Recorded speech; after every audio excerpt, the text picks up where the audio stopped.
That is Ratko Mladić now. That is him today. Photographs held up by the prosecution. There he is, bald-headed, slightly bearded, rough stubble. Look at it, a cascade of present images of the most wanted man in Europe being transmitted right now from Belgrade. There he is in captivity, and there with his back to us, hustled, not particularly pushed, but there he is in a baseball cap. You can see him looking like an engine driver. He's there in the back of the frame. Apparently he's had a stroke. One of his arms is apparently no longer functioning. He's sort of shuffling with his back to us. There he is. The guards being reasonably circumspect. This is what is so fascinating, the extent to which Serbian society has been able to bring this man to justice. Well, now, among Ratko Mladić's crimes, the methodological slaughter of 8,000 Muslim men and boys and the siege of Sarajevo, which inflicted such suffering on its people. This report now from our chief correspondent, Alex Thompson, who met General Mladić back in September 1995. And be warned, it does contain some extremely distressing images. The war crimes indictment is long, it is detailed, but it boils down to two notorious records. That General Ratko Mladić was military commander during the siege of Sarajevo, the longest siege of a capital city in the history of modern warfare. And that General Ratko Mladić was military commander during the massacre at Srebrenica, the biggest mass murder of civilians in Europe since the Second World War. He stands accused of genocide for both. From April 1992, for 3 years and 7 months, Bosnian Serb forces lay siege to Sarajevo with everything they had, from heavy artillery to snipers' rifles. They had 18,000 men surrounding the place, and they pulverized it month in, month out. What follows are graphic, bloody images, but only a part of what could be shown. The targets were routinely civilians. In one incident, more than 20 people were killed and scores injured as they queued for bread in the city. About 10,000 people were killed overall, 5 times that number were injured. And already 2 officers under General Mladić are serving long prison sentences for war crimes connected to the bombardment. He was one of the most unpleasant people I had to deal with, year on, racist, violent, sometimes charming, intelligent, but a brutal general. Then came Srebrenica. In April 1993, the UN ordered that Bosnian Muslims in the town be protected, but Bosnian Serbs needed it to forge their mini-state. Another siege began. 400 Dutch UN soldiers were stationed here to protect the population, by now overcrowded, hungry and terrified.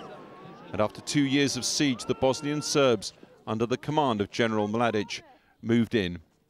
Women and children were bussed out of town, and on the morning of July the 12th, 1995, it began, away from cameras. The UN soldiers could not stop it. By the time they were done, the Bosnian Serbs had killed more than 8,000 men and teenage boys. Later that summer, in conditions of great secrecy, I met and interviewed General Mladić. He was unapologetic for either Srebrenica or Sarajevo. What we're going to do is just do an interview, and we will just run that interview simply so it's your chance to explain your side of the story. Nelogično je da mi ostavljamo narod oko 120.000 Srba nezaštićenih u Sarajevu, a iz unutrašnjeg prstena i spoljneg ima više od 55.000 naoružanih muslimana, samo i Hrvata. Already on the run for Sarajevo, he would soon be indicted for Srebrenica after that interview and disappeared altogether. On camera and off it, he was already a fugitive, his behavior by turns threatening or simply bizarre.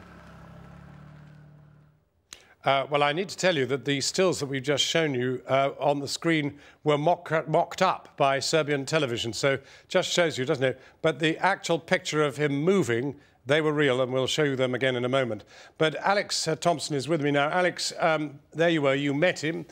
bulky, stocky, what sort of height? Tell me, what was he like? Well, he's a small man, but a wide man, and bullish by stature, bullish by demeanour, completely unapologetic. The Bosnian Serbs were absolutely the victims in all this. They were the victims of the Croats, they were victims of the Bosnian Muslims, of any other ethnic grouping.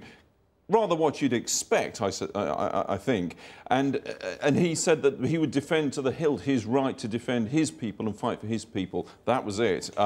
Drinking heavily at the time, certainly, but yeah, it's a very confident performance, very different from the But I gather pictures. after the interview, he hugged you. And a small feat for a man who was rather smaller than you. Well, it was strange. I mean, there were several hugs, I have to say. I mean, I don't want to make too big a thing about this, but he did bear hug me several times, and for several seconds his head was buried in my chest, as it were, and he kept talking about how he wanted to meet me again, how he must go hunting again. It was an extraordinarily over-effusive performance after someone who had just defended some of the alleged worst atrocities that Europe's seen since Hitler.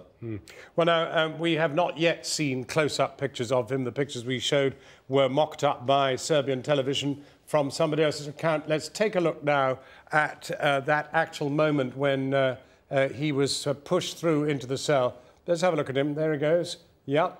Now, what do you... I mean, we can only see the back of him, so it's very difficult. What we're getting from the prosecutor's office is small but specific. One, no evidence of plastic surgery. Two, no apparent evidence of a stroke. It was mentioned that he might have suffered a stroke. The prosecutor's office certainly are denying that. He's the one in the baseball cap on the right there. But certainly you can see from that shuffling demeanour, 16 years on the run have taken their toll.